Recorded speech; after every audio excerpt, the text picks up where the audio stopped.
তো বস, এখন এই ভিডিওতে আমরা ইন্ডিয়ান সিনেমার বেশ কিছু আপডেটস দেবো। তো চলো আজকের ভিডিও শুরু করা যাক। তবে তার আগে আমরা শুরুতে কথা বলবো কী নিয়ে, স্পেশাল অপস সিজন 2 এর টিজার নিয়ে।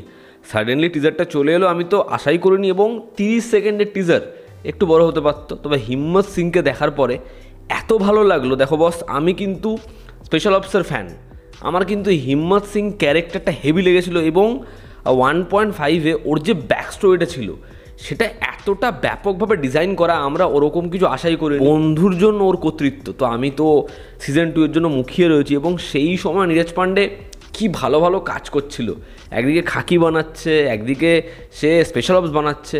তারপরে রিসেন্ট টাইমসে যেরকমভাবে সে পরিচালনার ক্ষেত্রে তার কাজের মান পড়েছে, আমি চাই এই কাজটা দিয়ে সে আবার ফিরে আসুক, আবার সে কামব্যাক করুক, এবং স্পেশাল অপস আমাদের যে এক্সপেকটেশনটা স্পেশাল অপস সিজন 2 নিয়ে সেটা অ্যাটলিস্ট মানে নিরাশ না করুক। এখানে একটা ব্লাস্টের সিন রয়েছে জলের মধ্যে, মানে ওটার ভিএফএক্স কিন্তু এক ঝলকেও ভালো লাগছে না। তবে আমি ক্রিটিসাইজ করছি না, তার কারণ এর যে কাস্ট সেটা ব্যাপক কাস্ট।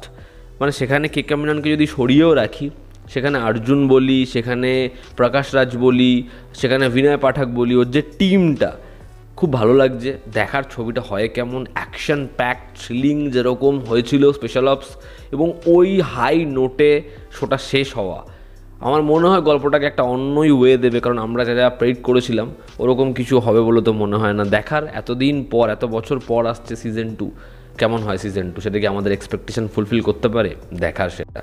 আমরা যদি এবার আপডেটসে আসি, প্রথম যেটা আপডেট, গতকাল রাতে আমি একটা আপডেট দিয়েছিলাম যে junior NTR, SS Rajamouli, SS Karthikeya তারা একসাথে একটা ছবির প্ল্যান করছে।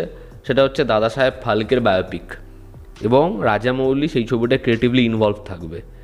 আজ সকাল থেকে যে আপডেটটা, আমি আগের দিন বলেছিলাম রাজু হিরানির সাথে আমির খান কোলাবরেট করবে।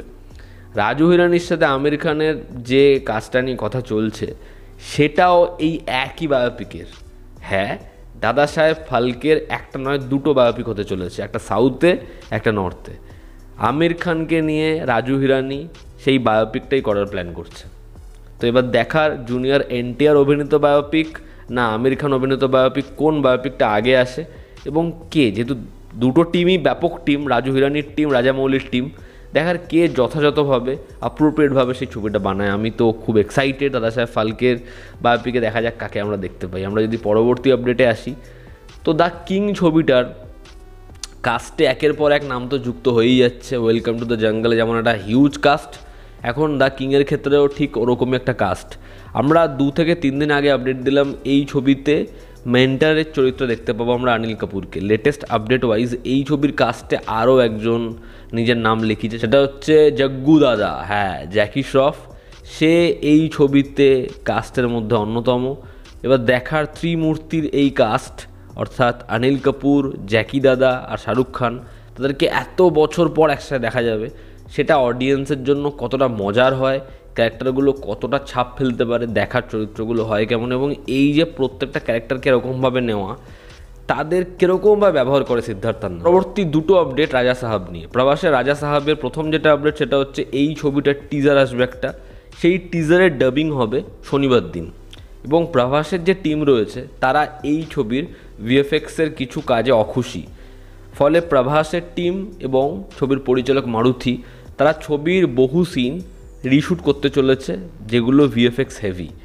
সেই দৃশ্যগুলো তাদের পছন্দ হয়নি, তার যে স্টেজিং, যে আউটপুটটা দাঁড়িয়েছে সেটা খুব একটা ভালো লাগছে না, যে কারণে তারা আবার সেগুলো ক্রিয়েট করার প্ল্যান করছে। দেখার এই ছবিটা ভিজুয়ালি কতটা অ্যাট্রাকটিভ হয়।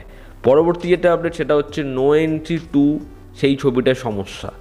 দিলজিৎ এই ছবি থেকে বেরিয়ে গেছে এমনটাই লেটেস্ট আপডেট, এবং তার কারণ হচ্ছে ক্রিয়েটিভ ডিফারেন্স, এমনটা শোনা যাচ্ছে।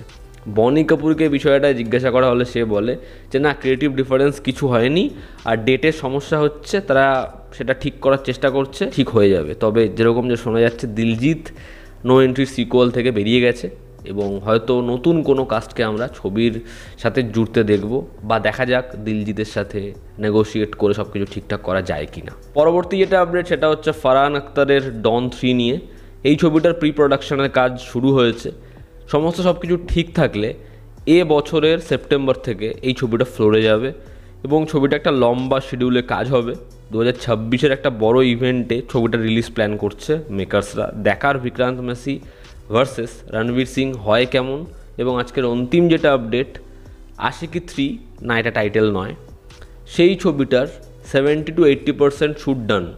কার্তিক আরিয়ান শ্রীলীলার এই ছবিটার শ্যুট অনেক দিন ধরেই হচ্ছে, আর বেশ কিছু পোর্শন শ্যুট বাকি রয়েছে।